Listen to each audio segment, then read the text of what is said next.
It's the opposite. High fly ball. Deep left field. Oh, 27. Does it again. Gone. Fernando Tatis Jr. with a 2-run shot has the Padres on the board.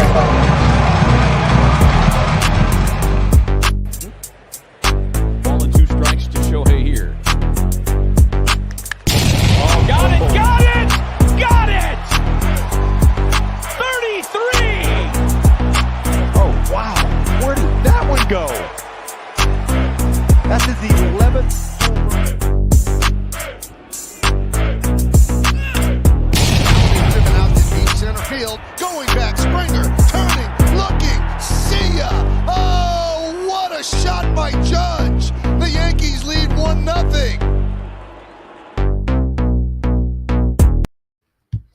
Hey, everybody, and welcome back to episode 29 of the Free Baseball Podcast presented by theathleteshub.org. My name is Davis Bird, and I am joined, as always, by my dastardly co-host, the unwavering, bespectacled fantasy baseball fiend, pitcher list, and Athletes Hub's own Jake Crumpler. It's like every podcast, but with every baseball podcast, two white guys that kind of look the same talking about sports. We're like the Butch Cassidy and the Sundance Kid of baseball nerds. What a movie. How are you today, Jake? I am chilling, holding back the tears. The queen has died, and it's a very sad day, especially for us Americans. So, may need to hold a moment of silence at the end of the podcast for all our British brethren out there. But yeah, it's a tough day for me. I'm really going through it. Are you really going through it? Yeah. It's Jake's it's a been really big hard. monarchy guy, big monarchy fan. Yeah, football's back. So I think Ooh. the American populace will be okay. Yeah, how many World Series England got? 0. That's what I thought. Yeah, we got a lot to talk about today. We did kind of like a teaser pod the last time because there's been too much stuff going on with like our personal lives, kind of getting in the way of our show. We'll eventually get on a regular schedule, I promise, guys that actually come and listen to us. But we'll kick it off like we always do. Hot weeks. Guy had a hot night last night too. So why don't you talk about Bo Bichette? Sure. Yeah, he's on my fantasy team, which it looks like I'm being locked into third place there. There goes my reign of 3 straight championships, which is pretty crazy. It's been a down year for me in many facets of my life, to say the least. But Bo Bichette had an up week, sort of doing the opposite of what I've been doing this year. He went off. He had 3 home runs in a game. It was crazy. It was sick. He dope for my fantasy team. He batted .516 for the week, hit 5 dingers because he hit 2 home runs. He hit 1 home run before that, hit a home run the next day. So he had 4 home runs in a 2-day span, which was crazy. He was batting .516 across 33 plate appearances is wild. He led Major League Baseball with 1.2 Fangraphs WAR. And he's just been turning around a season that has sort of been subpar for his standards. He really set the standards high with his first couple of seasons in the majors, where he was like a 300 hitter, 25 sort of bat, and he's really fallen off this year, but he's turning around. He's making up for the lack of stolen bases. He's making up for his first half struggles because he's batting .275 now with 22 dingers and 9 steals, good for a 121 WRC plus, which is well above average. So he's really having still a solid season, but to his standards, it's definitely below what we've come to expect. And he's just been not successful on the base pass. I feel like he's like 9 for 16 or something. If you're in like a fantasy league where they give you minus points for caught stealings, it's got to be really rough. But, Bo Bichette's still really good. And I think you can sort of count this as, maybe his like sophomore slump season. He never had a full season up until last year where he went off. So this is like his really second full season. So it's pretty interesting to see him struggling somewhat. Yeah, I'm a big fan of Bo, and I hope he can kind of turn it back around. Hopefully this will be the start of him fixing things on the field. Off the field, however, good news for Bo Bichette. Also, as he is the Blue Jays 2022 Roberto Clemente Award nominee. So model citizen Bo Bichette, contributing a lot to the Toronto community. all around good guy. Hopefully he can get it together on the baseball field and just continue this. And it's been so big for him to do this now too, because I'm pretty sure he's doing this this hot week against like playoff contending teams when they really needed to make a charge to secure that wild card spot. So coming up big when Toronto really needs it the most. Awesome for Bo Bichette. Next guy, this guy's just unreal. Spencer Strider. I feel like we talked about him a lot on this podcast. Definitely. I can do this one if you'd like, just because the numbers are just so mind-boggling. Oh my god! Against on the 1st of September, against podcast favorite Colorado Rockies, Spencer Strider threw 8 innings pitched, gave up just 2 hits, 16 Ks. That is a Braves. I believe that's a Braves franchise record for most Ks in a game. And I think it's the first or the highest strikeout game for like a player 23 or younger since Kerry Wood when he had the 20K dominant game way back when. The 22 whiffs, which is really solid for a 41.5% CSW, which is just incredible. It's the most strikeouts in a single game this season, which is just wild. The guy strikes out. What is he up to now? Like, well, it's right here, 38.1% K percent. That's like right in line with DeGrom. Yeah, I think he's second in the majors. And then on the 7th against the Oakland A's, 6 innings pitched this time, 2 hits again, 2 earned, 3 walks this time, 9 Ks, 19 whiffs this time, 35.9% CSW, which is still very much elite on the season. Strong NL Rookie of the Year case for Spencer Strider, 10-4 record, 120.2 innings pitched. He's got 2.69 ERA with a sub-1 whip at 0.97, and that aforementioned 38.1% K percent. Is it just a matter of time before they lock him into another contract where they don't pay him very much money, and he's just around forever? It's got to feel good to be a Braves fan right now. Just so much talent on that team, and they just keep calling up guys. It's sort of like the Dodgers, except you're not really expecting it, where it's like the Dodgers have the massive payroll and they've got like the second-ranked farm system, and then the Braves will just call up some random guy from Double-A and be like, oh, this guy's actually one of the best players in baseball now. Speaking of Michael Harris, but Strider's been just incredible all season, started out the season in the bullpen, and it's just been so good just with that 100-mile-per-hour fastball, those massive quads, and a deadly slider.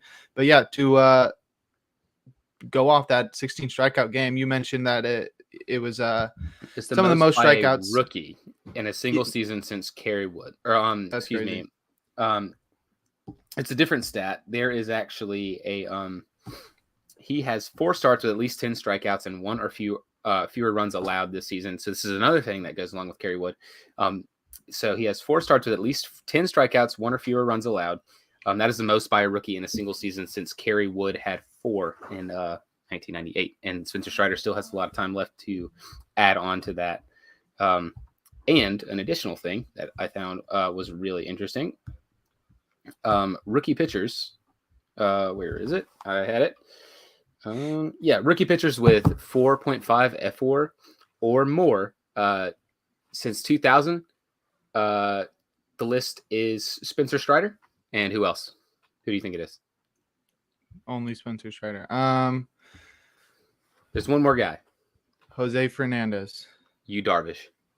Ooh, damn, that's good company. Wow. Yeah, just Spencer Strider and Yu Darvish. Only rookie pitchers with 4.5 F4 since 2000. And Spencer Strider, the GOAT. And he's got a mustache too. He's just there's nothing he can't do. 100th percentile in the mustache department. Yeah, definitely. Going off those stats that you were talking about, you were right about it being the most strikeouts in a start by a Braves pitcher, which is crazy in a 9-inning game. Mm-hmm. And to go off the rookie record stuff, his 16 strikeouts were the most in the big league since Walker Buehler struck out 16 in 2019 against the same Rockies. He also has the most strikeouts by a major league rookie since John Gray had 16 in 2016, and only 5 rookies have ever had more in a game, led by Kerry Wood's 20. So Kerry Wood is the GOAT rookie pitcher, but Strider is quickly working his way up there. And Yeah, it's pretty credible. Oh, what does this say? He became the sixth pitcher ever with at least 8 innings pitched, at least 16 strikeouts, no more than 2 hits, and no walks in a single start. The last pitcher to do so was Corey Kluber in 2015. The rest of the list is Max Scherzer, Johan Santana, Pedro Martinez, and Kerry Wood. Oh, man.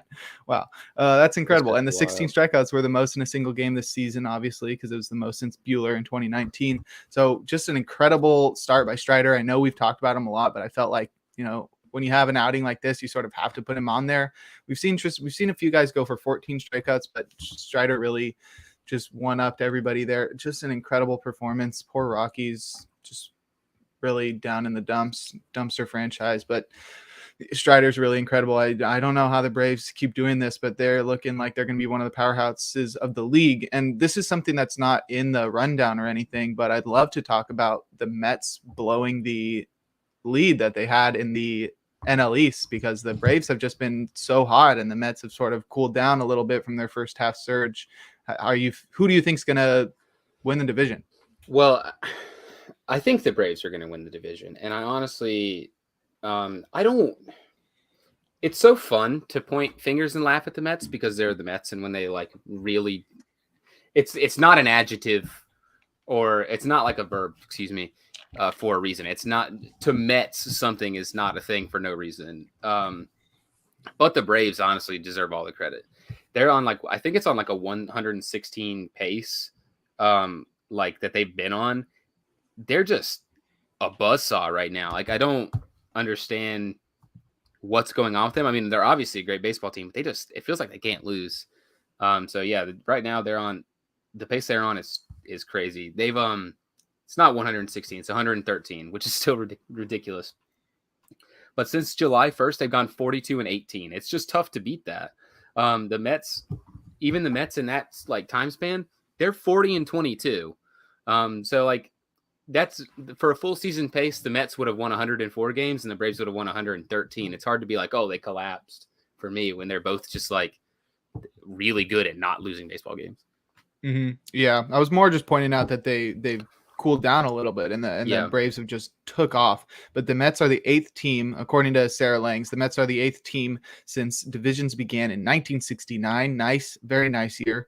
They're the 8th team to have a 10+ game division lead and then have another team either tie or overtake them at first, or overtake them for first at some point. So they are sort of in a historic collapse, but it's not really, like you said, it's not really like the Mets have been terrible. It's just the Braves have been so freaking good, and it's hard to blame the Mets. But yeah, I mean, they're still going to make the postseason, obviously, because of this extended wild card format. But it's sort of pertinent to win the division, especially right now, where it's if you're the top 2 seeds in either league, you're going to get that first round bye, which is really important because the NL Central is so bad that whoever wins the NL East is going to get that second bye because the Dodgers are the best team in baseball. So I think this is one of the most important divisions to win right now because it's really going to decide whether or not you have to do that 3-game series for the wild card round, which is really just a flip of a coin. Any team can win a 3-game series. We see it all the time. The Mets just lost a series to the freaking Nationals. They're the worst team in baseball. So anything can really happen in a 3-game series like that. So it's going to be really important to win that division. Right. An important thing to reiterate here on the win pace. The Mets since the start of June 1st are 51-33. Yeah. That's a 98 win pace for the full season since June 1st, since they're 51-33. During that time, since June 1st, they've lost 9.5 games in the standings. I don't know what they're supposed to do. That's just crazy. So, I think the Braves will be the one that end up winning the division at this pace, just because right now you have to kind of count on them continuing this pace they've been on just because they've done it since June 1st. I think you have enough data at this point to say this is probably the team that they are and will play up to.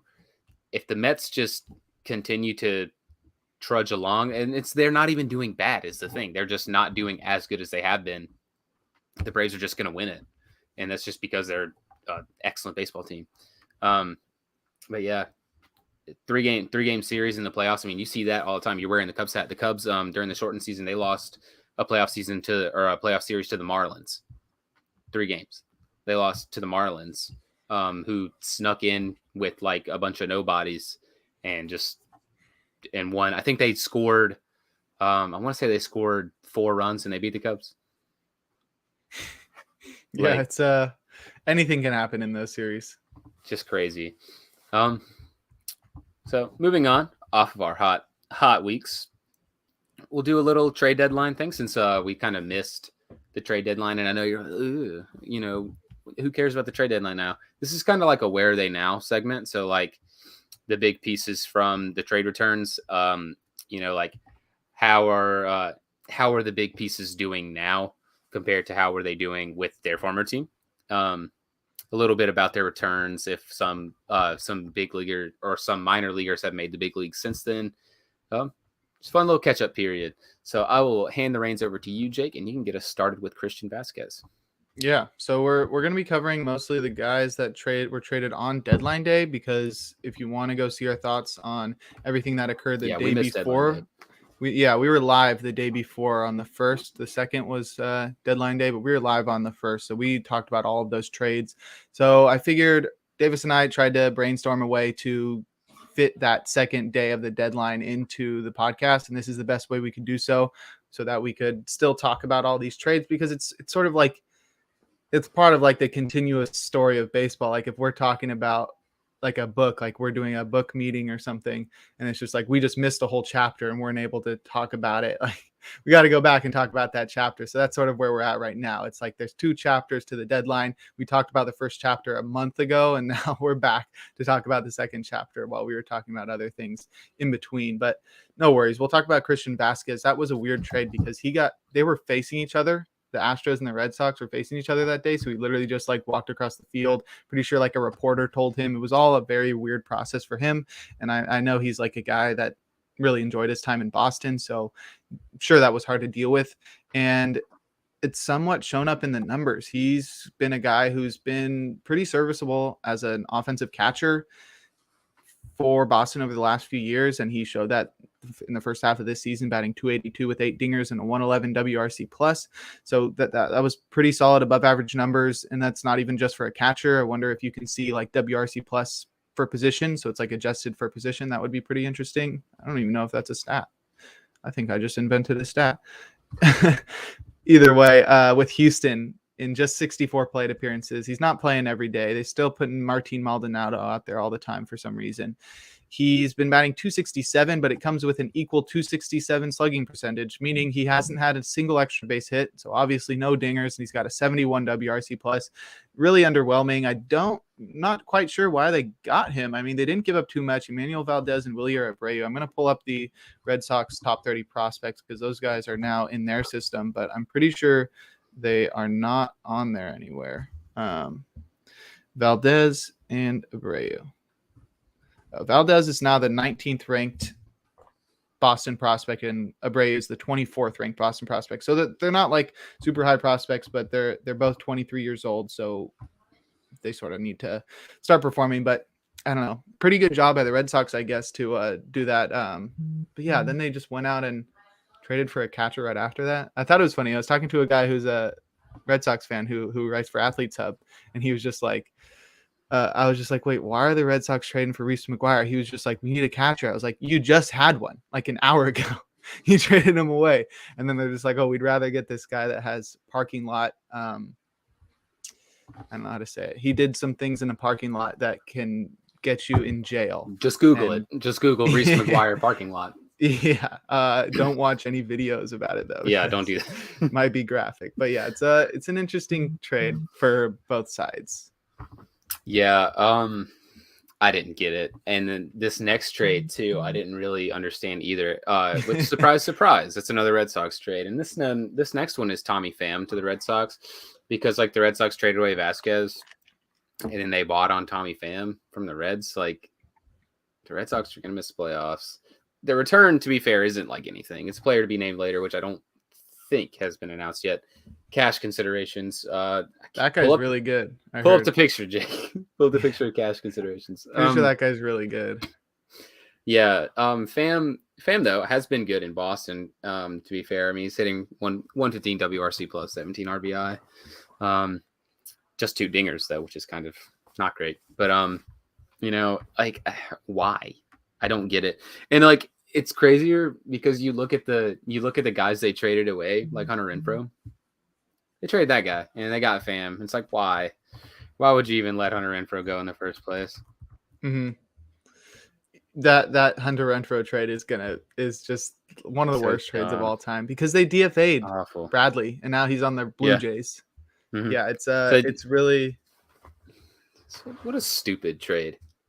It's absolutely terrible. Chain Bloom, right? Chain Bloom's the Red Sox. Chain, yeah, that's what they call him. He sucks. So Chaim, he's really Jewish, like me. But yeah, that's one of the worst trades of the offseason, one of the worst trades in recent memory, and it was just like it didn't make any sense. Why would you trade away Renfroe so that you can like sign Bradley? It was all goofy, and then so it just seemed like the Red Sox were just cornering the market on guys with off the field issues because Tommy Pham, we've got the whole slapping thing, and like I said, Reese McGuire with the parking lot scandal. So it's been it was a weird season for the Red Sox. They are looking like the worst team in the American League, not only by record but also just by how the organization is run. But Tommy Pham has been really good in Boston, which is good to see. I mean, if you're a fan of guys who abuse their friends, people in general. Yeah, he batted .238 with 11 homers and a 90 WRC plus with Cincinnati, which is a great ballpark. And he moved to Boston. And now he's just become a really good leadoff man. He's 145 plate appearances. He's batting .274 with 2 dingers, but it's a 115 WRC plus.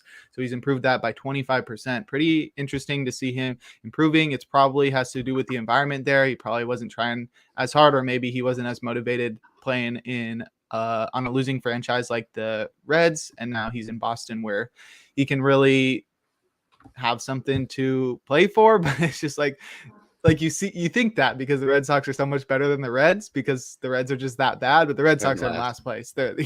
So like, I don't know. Maybe it was just the change of culture or something. He likes playing out there, but yeah, he's been killing it.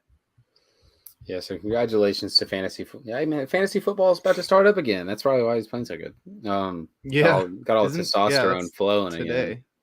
Gosh, the worst day of the season. Anyway, we'll go on to our next trade. Jorge Lopez being sent from the Baltimore Orioles, which was this was a weird trade because the Orioles are in contention. They traded their closer, so they traded Jorge Lopez to the Twins. The return was Yenier Cano. Cano, like the guy from Mortal Kombat. Like Yenier Cano, Juan Nunez, Cade Povich, and Juan Rojas. Baltimore, he was nails. 41 in the third innings pitched with 4-6 record, but he's a closer, so that's like hit or miss. 19 saves with 1.68 ERA and a sub-1 whip, 0.97, 27.6 K percent. With the Twins, I mean, he's still been pretty good, just not as good. Still really solid. I honestly am pretty huge on the Twins right now. I like if we were doing buy or sell like teams for contenders, I'm all in on the Twins. If they make playoffs, they're going to be dangerous. They do have a good team. It really depends on. The pin is crazy. I think the bullpen is sick. I feel like it depends on how the rest of the team performs because it's like you look at their lineup and it's pretty good, like Buxton and Correa, but they have been so underwhelming, especially in the second half. So I'm not really sure what's going on with the lineup. The rotation is just like a bunch of guys that keep going off and on the IL. Sonny Gray and Tyler Mahle are like their 2 best starters, and they've just been on and off the IL all year. And Joe Ryan has really fallen off in the second half. So yeah, the bullpen is really the big thing because they got Yohan Duran down there too. But the rest of it is sort of meh. Like it's just Yohan Duran, Jorge Lopez, and then they got like Caleb Thielbar and stuff like that. But there's not too much to like outside of like Jorge Lopez and Yohan Duran, and those guys are really good. But Lopez has fallen off since going to the Twins. I mean, a 2.84 ERA isn't bad, but he's got a 1.42 whip, so he's definitely been lucky. His strikeout percentage has dropped nearly 9%, if I'm doing my math right. Yeah. Which is a lot. And it just seems like Lopez's breakout season is maybe too good to be true, or maybe he was being helped a little bit by the left field in Baltimore, but like the strikeout drop points to him being less effective. I don't know if that has to do with coaching in Minnesota or something, but it's hard to forget that Lopez was literally like an unrosterable starter before moving to the bullpen this season and turning into an ace, where he became an all-star for the first time. So it's interesting that he's not been as effective. And speaking of the Orioles, I mean, they were just so smart. I mean, not to get rid of him. They did get 4 pitchers in return, which is nice, turn 1/2 season of a guy who was terrible before this into 4 minor leaguers. But the replacement they have for him he's better than Jorge Lopez. Felix Bautista is insane. Yeah, selling high on Jorge Lopez was a smart idea, because he really has, he hasn't been awful with the Twins, but he definitely hasn't been at the same level. And look at the Orioles. It's not like they didn't really miss a beat. So, and if they make the thing with the Orioles too is like this year is already a success. Like being in the playoff race is what they were looking for. Probably not even what they were looking for to start the season. But now, like if they make it, it's like, all right, well, wait, we're way ahead of schedule. So like this trade was really smart for them. I'm a big fan. Just like this next trade, which I will let you introduce because I want to talk some smack about it afterwards. Yes, sir. Well, it's been a crazy season for Joey Gallo, who got traded to the Dodgers at the deadline.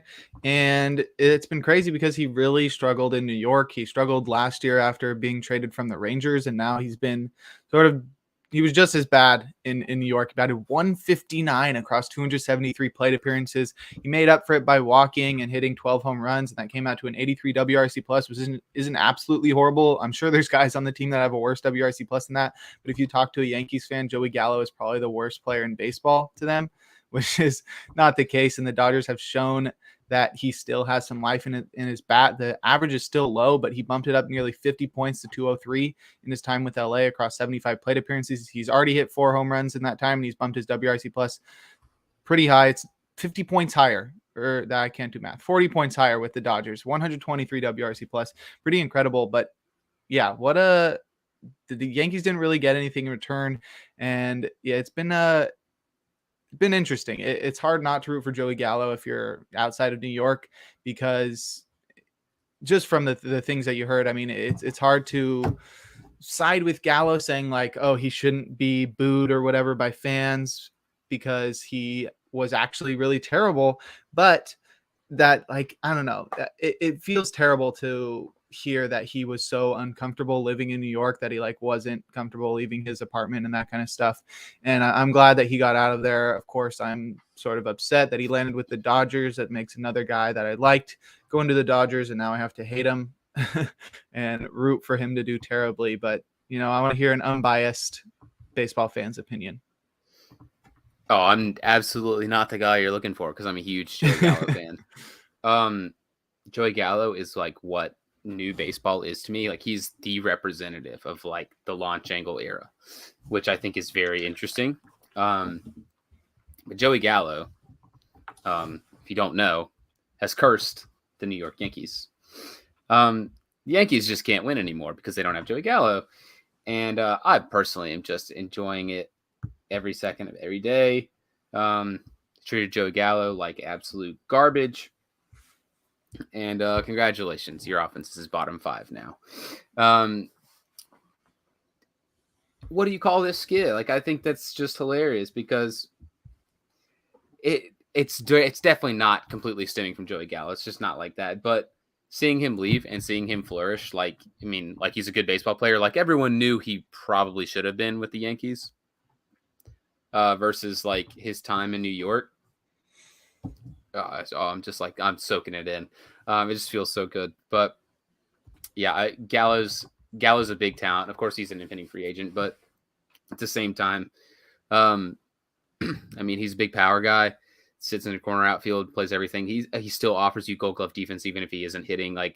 And the Yankees just kind of gave him away just to get rid of him, and they're paying the price. And I honestly just love that. Love that for Gallo, that he's getting to succeed. I hate that it's, obviously for the Dodgers, because nobody wants the Dodgers to do well either. But unless you're a Dodgers fan, of course. But, Gallo deserves it. He seems like such a nice guy. Hearing all those negative things that he said about like how he was treated in New York. And if you logged on Twitter and like looked at Yankees Twitter for half a second, you'd see like people calling for his head. Like if your fate was decided by public opinion, Joey Gallo would have been dead. It's basically what it boils down to. And Joey Gallo completely deserves all the success he's having. Excited to see him hit nukes out in LA. Hopefully he'll get a big contract and go somewhere else and hit like he did, because he deserves it. He's a good baseball player.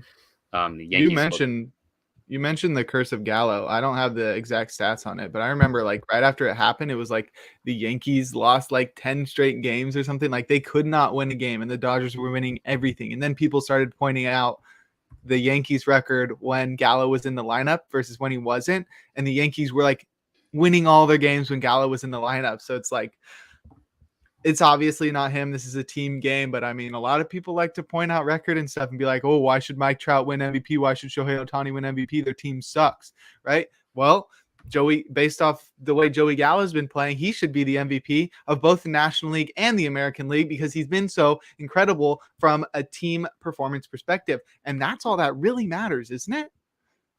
Right. So the Yankees actually, with Joey Gallo in their lineup, I have the stats pulled up. Perfect. They were 51-18 with Gallo. When he was not, or since they traded, or they're, hold on, let me see this. They were 9-19. I need to do some math with these scores. So they are 12 and like 20. Yeah, they're like 12 and 21 since they traded Gallo or something like that. And they're like got almost a 0.400% winning percentage when he's not in their lineup, versus almost a 75% win percent when he was in their lineup. It's cursed Joey Gallo, but also Joey Gallo, vibe machine, completely destroyed the Yankees. Removed all the good vibes from that clubhouse, apparently, and he's gone. And I love that. I love that. So before and after August, this is from a couple days ago, I found a picture. Before and after August, the Yankees actually had the top ranked offense for runs per game, home runs. They were second in on base percentage, and they were first in slugging. After that, they are hovering around 25th for runs per game. They're tied for 15th in home runs. They're 25th for on base, and they're 26th for slugging. So they have actually been a bottom 5 offense since they traded Gallo. Yeah, I mean, we did the monthly podcast last week, and we talked about the standings and stuff, but we didn't really say that the Yankees literally had the worst record in the American League in August, which was absolutely wild for a team that was like on a record pace for wins in a season. So it's pretty crazy that just since the Joey Gallo trade, it's just been all downhill for the Yankees, and they're really paying the price for getting rid of one of the absolute best players in baseball. Oh yeah. They deserve the blow up. This next trade that we want to talk about, I'm going to let you completely cover, because this is a Giants trade and you are the Giants fan. So tell us about the weird trade that ended up being JD Davis for Darren Ruff. So weird. Who would ever trade JD Davis for Darren Ruff and then also give the team that was getting JD Davis 3 minor league pitchers? I don't know what the Mets were thinking, but they were like, give us that 37-year-old guy who's defensively limited and has only had like one good offensive season, and we'll give you this young guy who's got incredible StatCast metrics that you're probably going to turn into a perennial all-star, and we'll give you some minor leaguers as well. So the Giants ended up with JD Davis. The Mets ended up with Darren Ruff.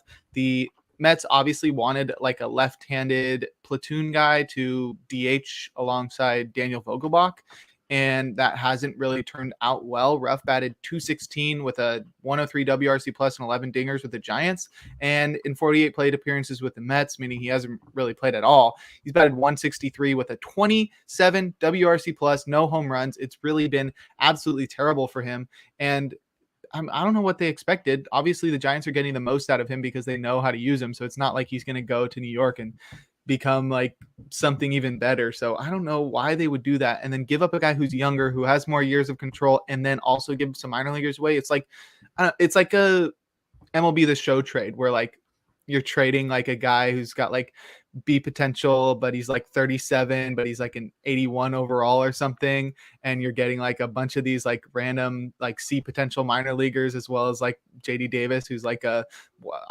72 overall in the game with like B potential or something, but he's got like 3 more years of control.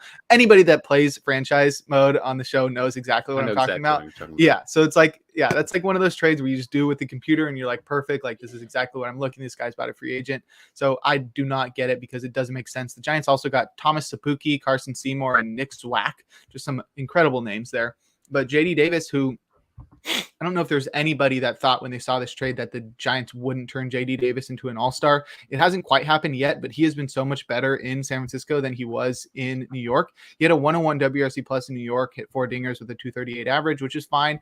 He only had 207 plate appearances because he was sort of a platoon guy out in DH. He seemed to be platooning with Dom Smith, but in SF, in only 79 plate appearances, he's batting 265, 367, 515. He's hit 5 home runs, meaning he's got more home runs than he had in New York in less than half the plate appearances, and it comes out to a 147 WRC plus. They've been using him versus righties and lefties, and it just seems like those StatCast metrics are finally turning around. He just needed the right coaching, he needed the right placement, the right team context and that kind of stuff. So it's very cool to see JD Davis going off. I'm pretty sure he's still got some more years of control, at least next year.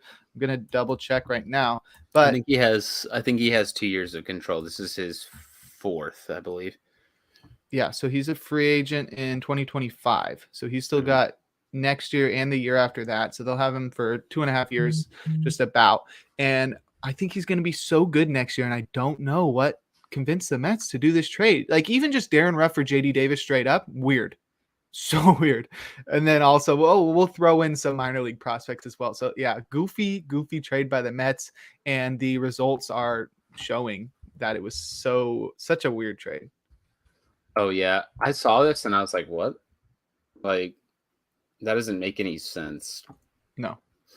The Giants were doing that the whole trade deadline because they had the Trevor Rosenthal to the Brewers trade, and he never even pitched an inning for them. They did the same with Matt Boyd to the Mariners. Rosenthal, I think, is injured, so he might not even play for the Brewers, and Matt Boyd is currently pitching out of the bullpen. But the Giants were just swindling everybody, and then still were able to hold on to Rodon and all those guys while still getting a pretty decent return at the deadline. Yeah. Doesn't make any sense. JD Davis, I mean, he's a guy that's kind of been poised to, like, I think a lot of people have thought he'll end up being a really good hitter at some point. He's been kind of like a talked about centerpiece. I remember last year on the trade deadline, being a Cubs fan, he was like one of the big return pieces if the Mets were going to potentially trade for Chris Bryant, because JD Davis was going to be basically pushed out anyway if they got Bryant as a rental. And they have Beatty coming up, obviously, who's now hurt. But JD Davis, I mean, he's like what, 99th percentile for like exit or like hard hit percent and exit velocity or something like that. 94th for average exit velocity, 99th hard hit percent, 96 barrel percent. He strikes out a lot, but he also walks a ton. He's just StatCast darling. Yeah, he's a modern power hitter is basically what he is. Not the best defender at third, but he's not awful either. And he's played pretty decent as a Giant. Just a wonky trade for the Mets. I don't really get it. Especially like you said, and they got Ruff, who's just, I mean, he's had one good season and he's old. And they gave up a bunch of other minor leaguers too. Nick Zwack is like a 80 grade name. Sapuki too. Those are sweet names.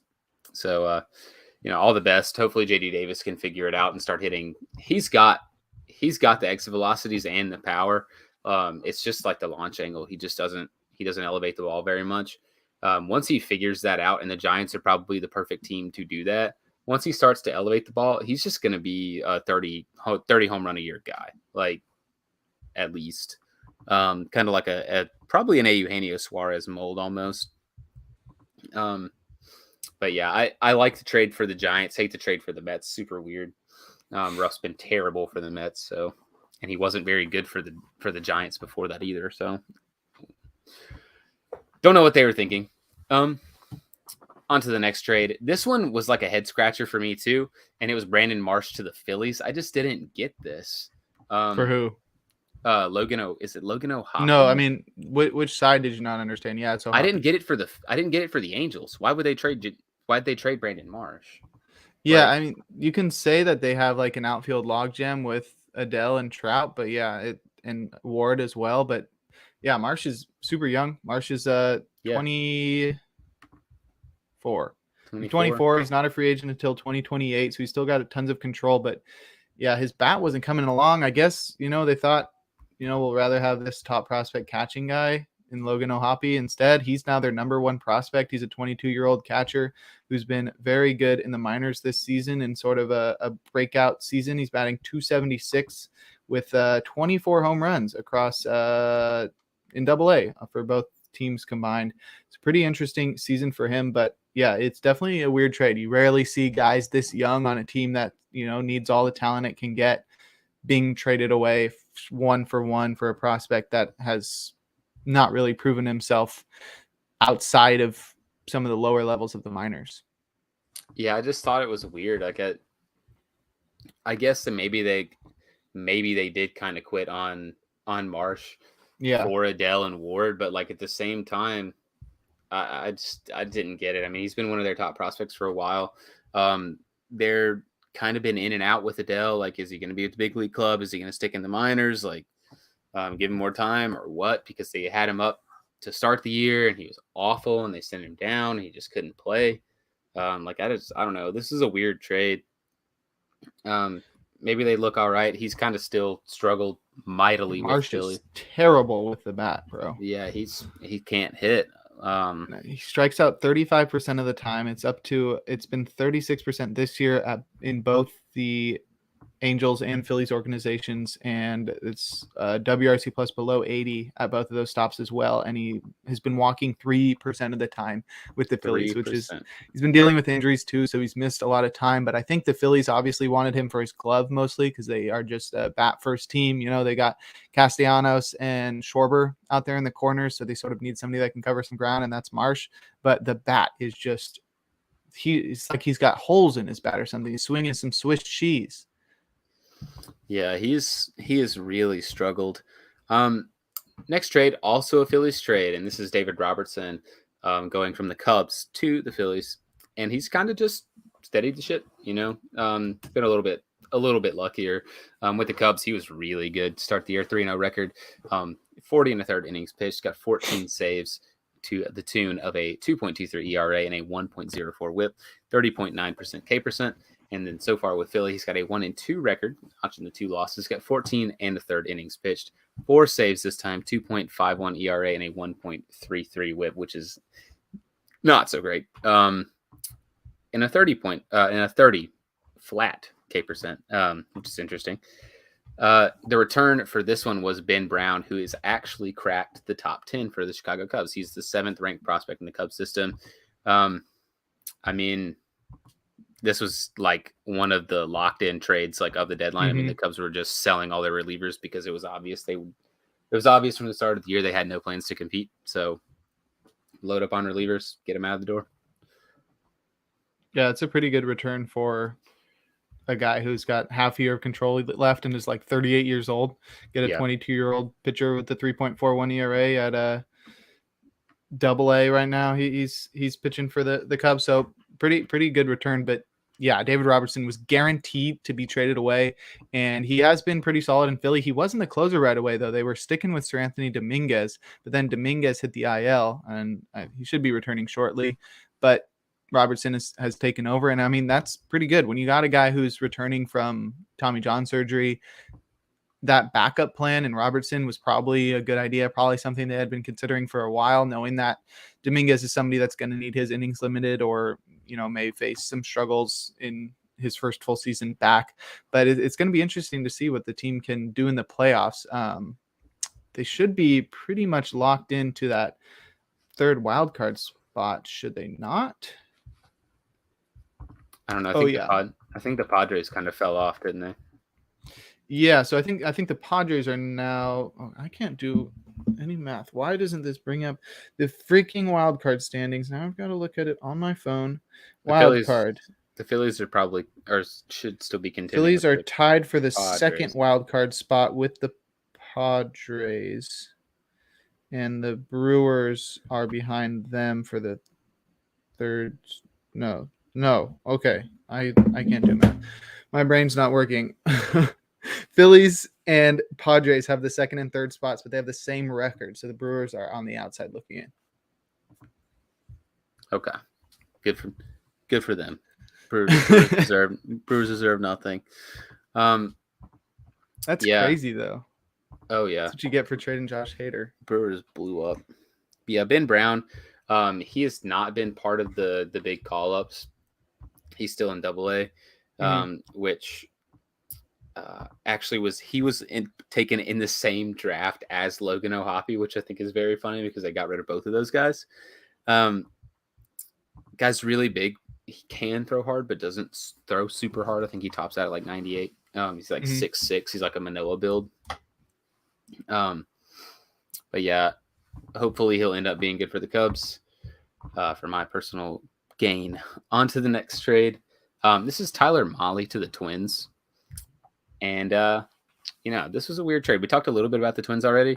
I'll hand this one over to you to talk about.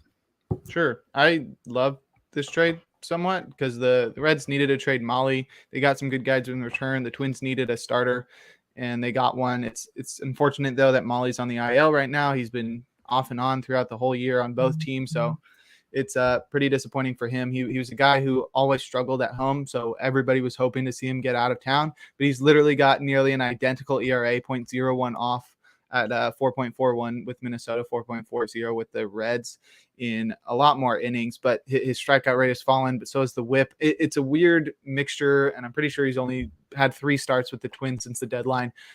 So not the best return on investment so far, but he's a guy that still has some years of control too, so he'll be around. But I think it's a really good fit to get him into Minnesota. Excuse me. And the return that the Reds got was pretty solid. Spencer Steer, I think we talked about this last episode, that was the one guy from the Fall Stars game that I said was going to get traded from the American League side, and he did. I thought he was going to the A's. He ended up going to the Reds, but he's up in the majors right now. I think he at least got the call. He might not still be up, but he's been up. And they also got Steve Hajar and Christian Encarnacion Strand. So they were really just nailing down all the guys with the cool names, interesting names. And it seems to be a good deal for both sides. I'm not sure if the Twins are going to be able to pull off the playoff spot. They're really going to have to win that division because of how crazy the AL East is and the Mariners, but I think it's a good fit for both sides as long as Mahle can stay healthy. Yeah, I remember you talking about the Spencer Steer trade and saying that he was probably going to get traded to the Athletics because he's a guy that's just like, he hits a little bit, but he walks a crazy amount. Yeah. Another Reds trades next. They just were the winners of deadline day, getting rid of Brandon Drury, sending him to the Padres, and getting back a Victor Acosta in the trade. And they really look smart doing so because he has not continued the pace that he had been on with the Reds. Of course, Cincinnati borderline, like, it was kind of an all-star snub not to have him, really. It was 274 average, 335 on base, 520 slug, scored 62 runs, 20 dingers, 59 RBIs, 2 steals thrown in there too, 130 WRC plus. And then with San Diego so far, through around 100-ish plate appearances, a little more, hitting 220, 262 on base, which is putrid.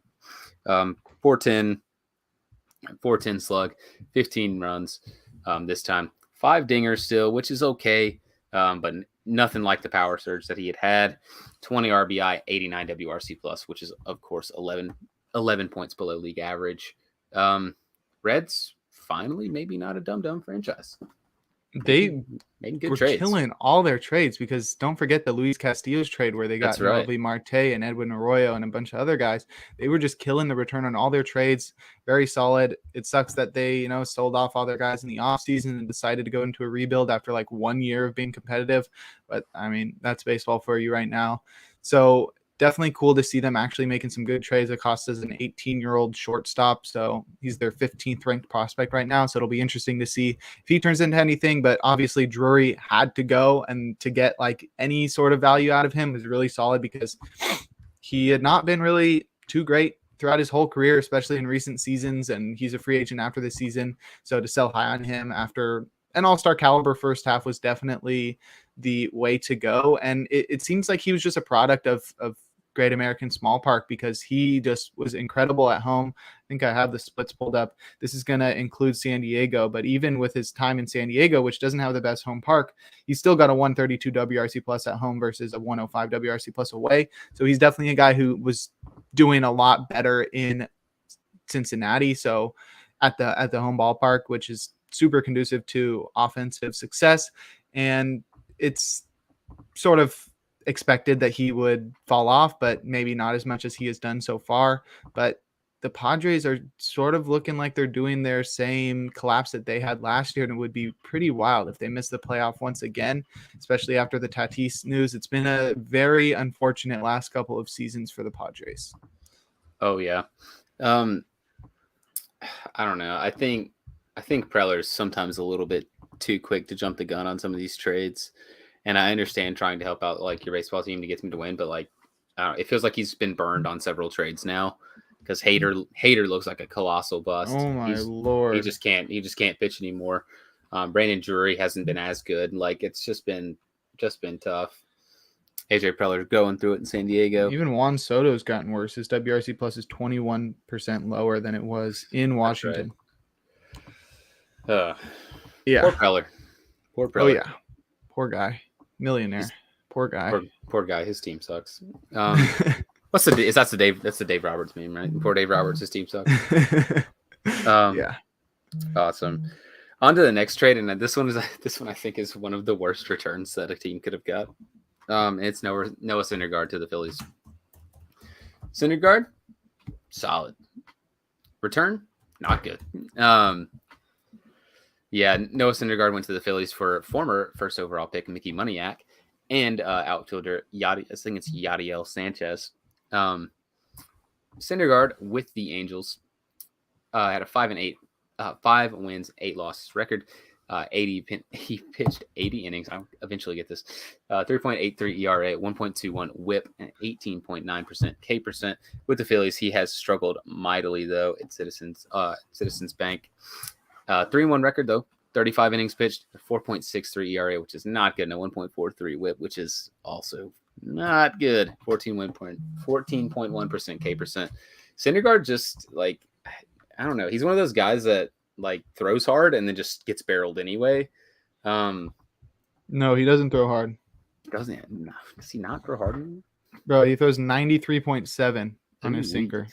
Trash. Yeah, and in 2019 he was throwing 97.5. So that's what surgery will do to you, and that's also what has just fallen off the table. Yeah, he's terrible now. I always felt like he was overrated, because people would be like, oh, he's like one of the best pitchers in baseball. He did have that one good season, but most of his career has been like, oh, this guy has incredible stuff, but he doesn't strike anybody out. Like, he's the starting pitching version of Brusdar Graterol. Yeah. You know, he like throws super hard, and you're like, oh, this guy should be striking everybody out. Like, he's a big guy, easy 100 miles per hour. And then he's just sporting like 25% strikeout rates. It's like, bro, that's not even that impressive. And now it's just average fastball. Now that he doesn't have the velocity. God, now that he doesn't have the velocity and the rest of his pitches are sort of meh, it's just corrected. Yeah, the rest of his pitches are sort of just pretty meh, and it's just now it's like, oh, this guy. I love this terminology. This guy's more of a thrower than a pitcher, and he's always been that.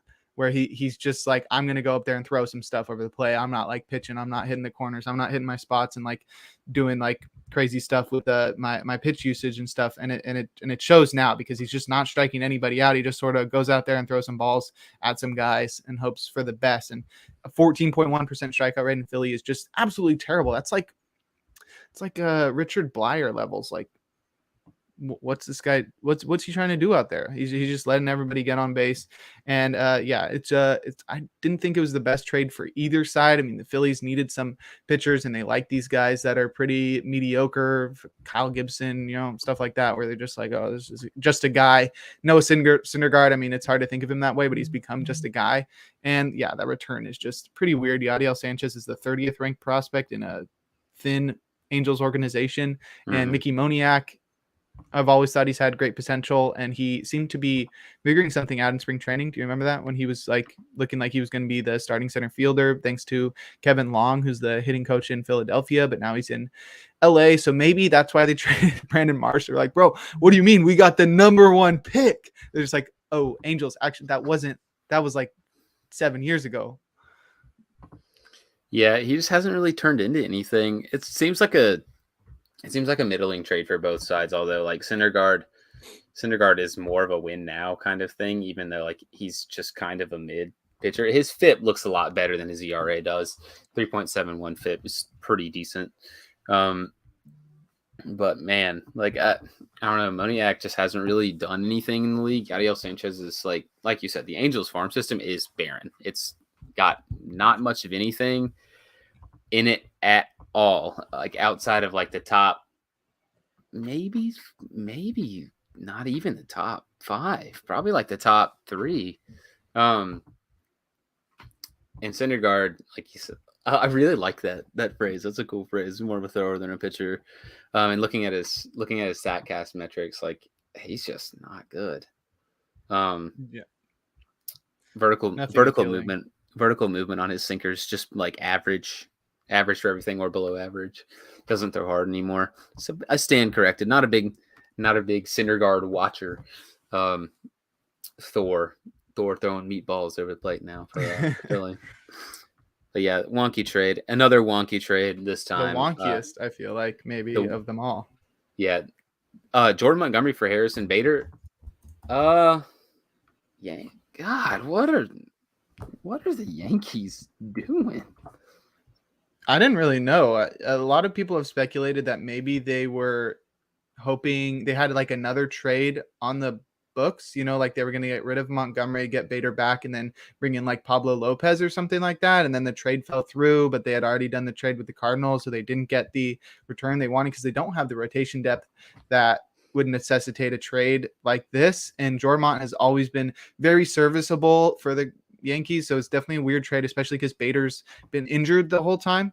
Yeah, I mean, he was injured for like a couple months before the trade and then has been injured the whole time since.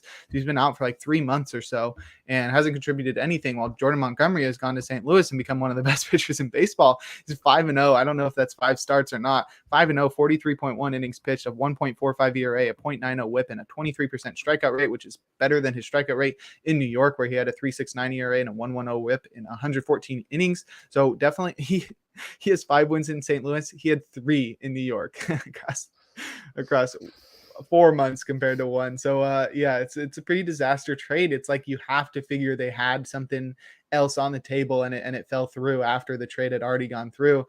And it's a very bad look because the Yankees are really struggling right now too. And it's just like after this trade, I don't know. It's like the curse of Montgomery and Gallo are combining. And I don't know. But the Cardinals, obviously, that's like a great fit for a guy like Montgomery, who's like an innings eater type guy, doesn't have like overpowering stuff, doesn't strike out a ton of guys, but he does limit hard contact. He does get a lot of ground balls, and he does have some potential in the swinging strike rate on a lot of his pitches. He's got a 14% swinging strike rate overall, which is really good, 28th among starting pitchers, according to Pitcher List. So he's definitely a guy with some potential, and the Cardinals have just such a good defense, and they have Yadier Molina, who I'm sure you think is overrated, but either way, he's definitely got some things going for him. And also just being in a new division in a new league you're going to see guys that haven't seen you before and really take off. It's going to be interesting to see what he does in the postseason, because is he the new ace of the team? I know Jack Flaherty just got back. Is Montgomery the ace of the Cardinals?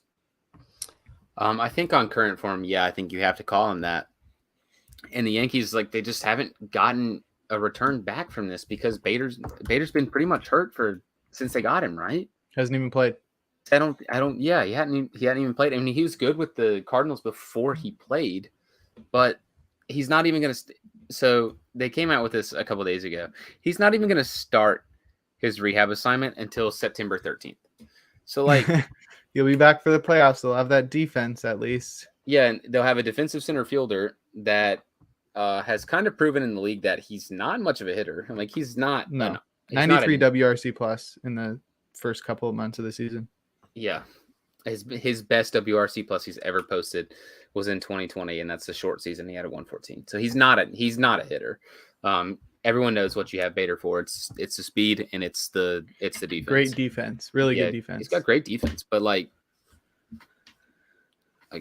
where do you trade a really good starter for a defensive center fielder? Might as well have just gotten like Gerard Dyson or something goofy like that. I just don't get it. Didn't Locane get waived? Like, I mean, he's not a great. Yeah, he's a free agent. Yeah, I'd rather have Locane than.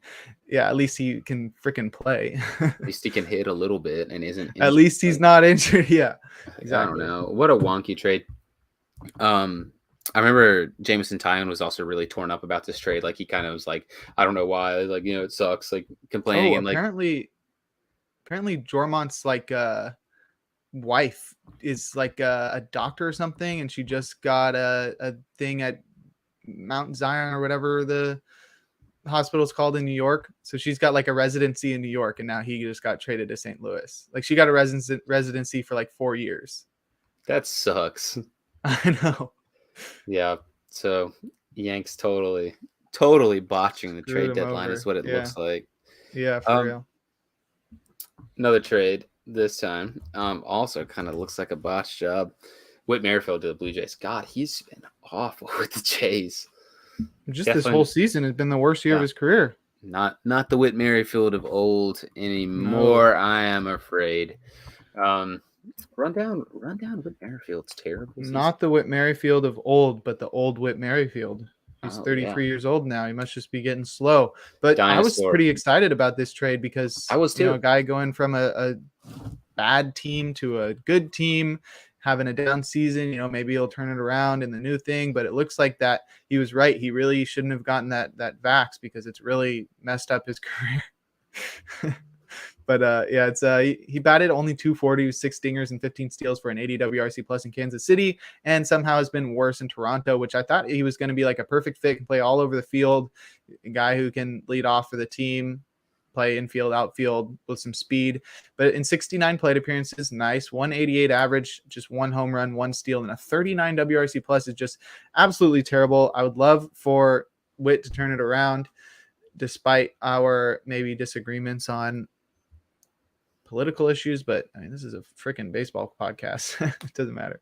But yeah, it's not great looking for the Blue Jays. And I think they still get 1 more year. No, they get him for 2 more years. He's got 1 more year on his contract and then a 2024 mutual option. So they'll get him for a while. And the Royals got a pretty solid return. So Royals looking pretty smart for selling on Whit before his value was completely gone after his terrible first half.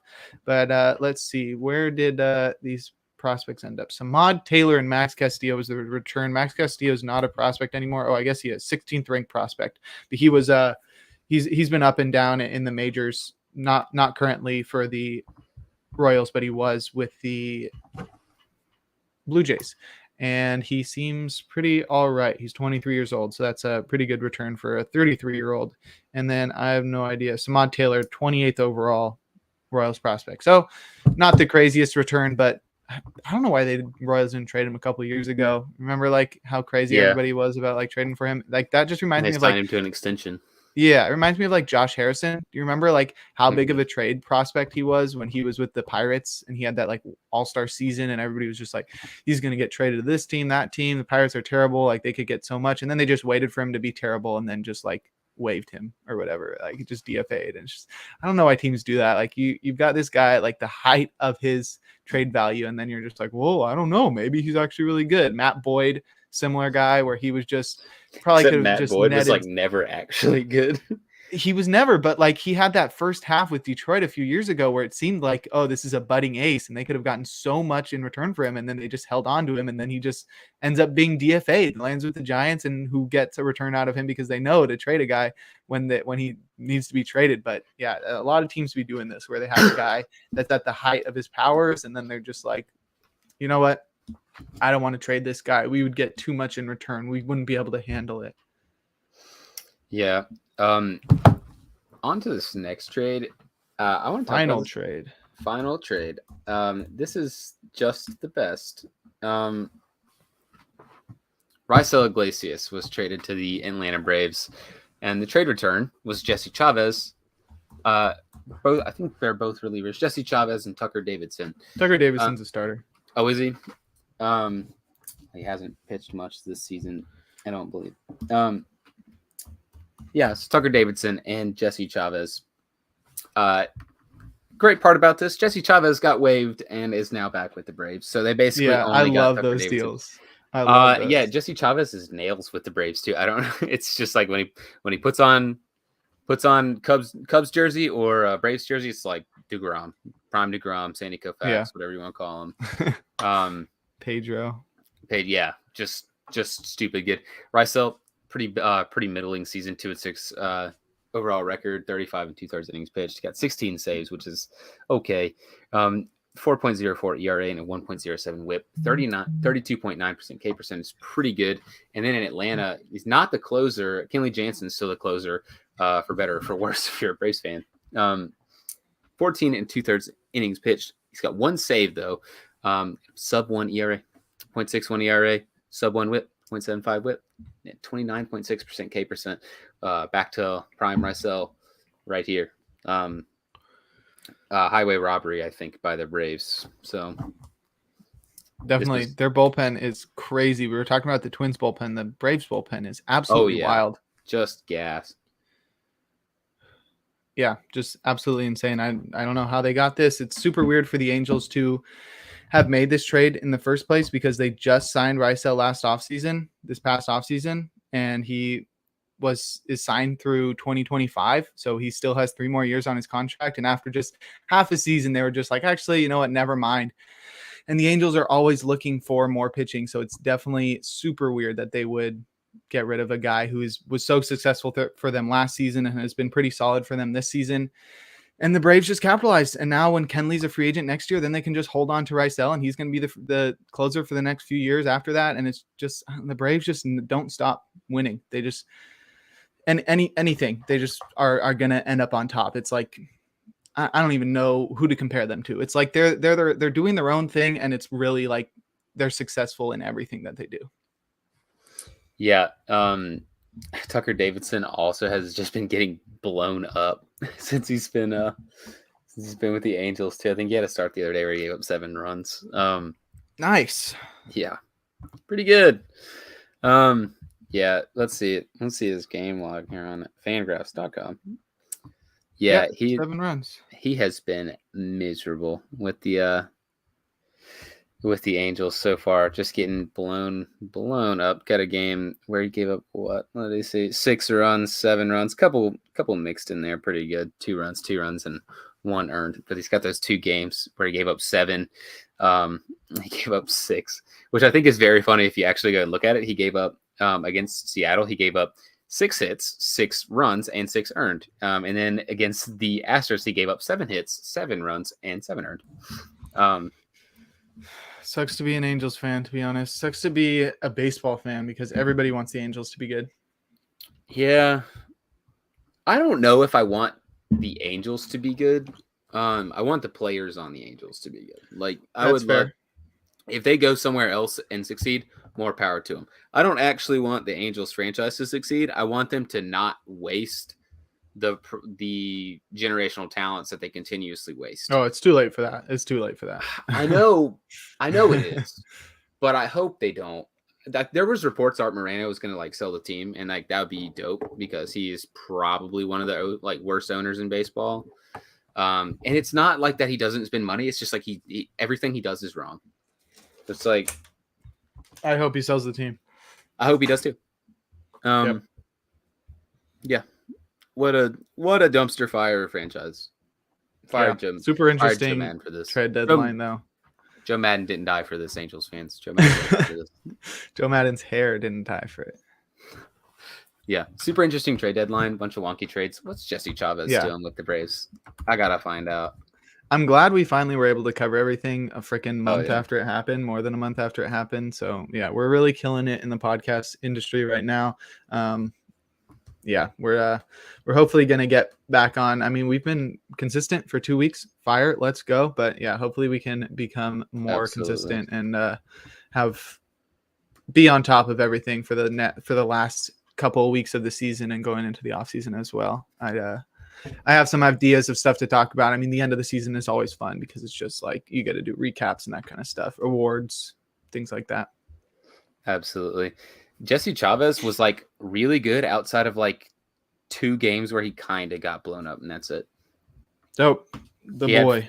One game with 5 earned, 1 game with 3, and then his only other game with the Angels where he gave up an earned run. He gave up 1 earned but 4 runs. Like, and they got rid of him. Like, and he's just back with the team they traded him for. What a stupid franchise the Angels are. So stupid. Yeah. Dumpster. Speaking of relief pitchers, I know you guys have missed this. Our last 2 pods have not had one. Jake, I think it is perfect time to bring in the closer. Yes, sir. All right. We're bring in the closer back onto the show. I had some time to do it. So, it's always like a time thing because, I'm going to write way too much. But today we've got a pretty legendary closer, and it's going to be Brad Lidge.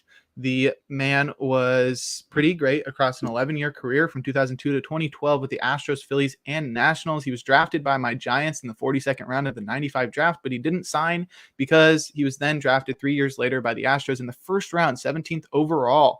His nickname was Lights Out, I think just because it goes with Lidge, and you can call him Lights Out Lidge. So I think that's a pretty fitting nickname for a guy that was a lights out reliever. His arsenal featured a 95 to 97 mile per hour 4-seamer as well as an 85 to 87 mile per hour slider. And he also sort of varied that pitch into a cutter every once in a while. I'm sure that pitch was a little bit faster. And his minor league career didn't start off too well. He missed a lot of time with multiple injuries, and that was sort of a theme throughout his career where he was just always dealing with injuries in the offseason or missing a month or 2, and it sort of ended his career early. But right now we're talking about the beginning of his career where he debuted in April of 2002 against the Braves that we were just speaking about. He went 2 innings, allowed 3 hits, 2 earned, 1 walk, 2 Ks. I know he made 1 start in September, but he only appeared in 6 games in that debut season. And so it was really just like a taste of the majors, a cup of coffee, as some might say. And his real full rookie seasons was 2003 at the age of 26, because like I mentioned, he had all those injuries that sort of held him back, but he went 85 innings in that year with a 3.60 ERA and a 1.20 whip. He finished 5th in National League Rookie of the Year voting. I said Wookie of the Year almost. Chewbacca, Wookie of the Year. Yeah, exactly. He participated as well in a combined no-hitter. He was the winning pitcher in that game. So that's a good thing to have on his resume, that he pitched a no-hitter, bro. I was the winning pitcher in a no-hitter. Whoa, bro, you threw a no-hitter? But he took off next year in 2004 after Billy Wagner was traded in the offseason and Octavio Dotel was traded during the summer. That allowed Lidge to slip into the closer role and have one of the best relief seasons of all time, which you really wouldn't think of Brad Lidge as having one of the best relief seasons of all time. But he went 94 2/3 innings, struck out 157 batters, which was a new National League record for strikeouts by a reliever and is the 3rd most all time by a reliever ever. I forget who the 2 guys he was behind, but yeah, I mean, that's pretty incredible. 157 strikeouts out of the bullpen. That came with a 1.90 ERA, a 0.92 whip. All of those were career best. The innings pitched, strikeouts, ERA, and whip were all career best, and he saved 29 ball games. He finished 8th in National League Cy Young Award voting. He then earned his first All-Star appearance after having that notoriety in 2004. It helped him earn that All-Star appearance in 2005. He pitched 70 2/3 innings with 103 strikeouts, a 2.29 ERA, and a 1.15 whip, and saved a career-high 42 games. He became the first pitcher to strike out the side in that All-Star game since Bill Claudel and Dwight Gooden in 1984. So he was the first pitcher to strike out the first pitcher since 1984 to strike out the side in his All-Star debut. So that was pretty impressive from him to go on the big stage and start striking everybody out like he had done all season. And then he became the second pitcher in Astros history to record 40 saves, which is pretty incredible. The first one was Billy Wagner, and he finished 30th in National League MVP voting. And that was also the year that he gave up the massive home run to Albert Pujols that is still yet to land in the postseason, and that is one of the most memorable moments of both Pujols and Lidge's career. Luckily, Lidge would turn things around later, about 3 years later, he would turn things around and have a much different moment in the playoffs. But in 2006, he really fell off. After two incredible seasons, he just forgot how to pitch, Josh Hader style. He tossed 75 innings in 06 with a 5.28 ERA, a 1.40 whip, but I don't know who the manager was for the Astros. They stuck with him. He had 32 saves that year. He became the third Astros pitcher ever with 100 saves, and he signed a one-year, $5.35 million deal in the offseason to stay with the team for 2007. In 2007, he was pretty mediocre, sort of just getting back to what he used to be. He was removed from the closer role in spring training because after struggling all of 2006, he came into the spring training and just was giving up bombs and stuff, and they were just like, okay, we're not doing this again. I think Dan Wheeler, remember one of those guys, was the closer to begin the season, but Lidge took it back in June. I think he was then injured for a month, came back in July, and was the closer for the rest of the season, but he had 67 innings that season with a 3.36 ERA, 1.25 whip, and 19 more saves. In that offseason, I think he was the Phillies were considering trading him because they were so bad. And then they said they weren't going to at the deadline, but then they did in the offseason. They traded him to the Phillies. I think Michael Bourne was part of the big return to the Astros. And Bourne was really great with the Astros, really fast guy. But he, as in Brad Lidge, was really great for the Phillies in 2008. That was definitely his second best season. It was also his second and last All-Star appearance. He's pitched 69 in the third innings with a 1.95 ERA and 1.23 whip, saving 41 ball games, the second time that he would save 40 ball games in his career. He finished fourth in National League Cy Young awarding and eighth in National League MVP voting. So he was really thought of as one of the most valuable players in the National League as well as on the Phillies. And he finished that year with the Delivery Man of the Year award, and he won the National League Raleigh's Relief Man of the Year award. So he was thought of as the best reliever across baseball as well. He set a new Phillies record by converting the first 19 save opportunities he was given and 35 straight saves. Both of those were records. He signed a 3-year contract extension during the season, so that kept him around for 2009, 10, and 11. And he was the first closer since Eric Gagne to be perfect in save opportunities throughout a whole season and in more than 30 chances. So that's pretty impressive. We know about Eric Gagne's incredible season. I'm pretty sure he closed out a podcast. He did. I'm pretty sure. He did. He was also perfect in 7 postseason chances as well. So he went 41 saves in the regular season and 7 more in the postseason, 48 for 48. He never blew a save the whole season, and he finished it off by closing out the World Series for his only World Series ring. It was just a storybook season for him. And then 2009, he forgot how to pitch again. It's like he reaches heights, and then he's just like, wait, how do you pitch again? So 2009 was terrible. He had a 7.21 ERA and a 1.81 whip, and he still got 31 saves because manager Charlie Manuel just stuck with him for so long up until the very end, where they finally were like, hey, you need to take a break from the closer role because you are terrible. And the following season, 2010, he dealt with some injuries. I think he missed a lot of the first half. He only tossed 45 innings. He still had a 2.96 ERA and a 1.23 whip and saved 27 ball games. So it wasn't a terrible season, but then a rotator cuff strain in 2011 limited him to just 25 games. He signed with the Nationals in the offseason and struggled with more injuries and appeared in just 11 games, forcing him to retire at the age of 35. Just dealt with so many injuries throughout his career. I didn't mention all of them because he just had so many in off seasons that didn't really affect his time in the majors, but he was always dealing with some sort of injuries, whether that be to his shoulder, his elbow, his back, or I think there was like a knee thing too. Lots of different stuff that he was always dealing with. And so that's why his career ended so early, but it was still a solid career that featured 603 and a third innings pitched, struck out 799 batters with a 3.54 ERA, a 1.29 whip, and 225 saves, the 44th most saves of all time. So pretty impressive career from Brad Lidge. And I turn it back over to you, Davis. Do you have any closing remarks or any thoughts about Brad Lidge, lights out Lidge?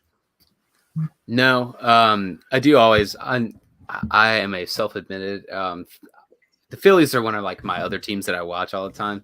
I have family members that are Phillies fans. My mom used to work for one of the my mom used to work for one of the affiliates.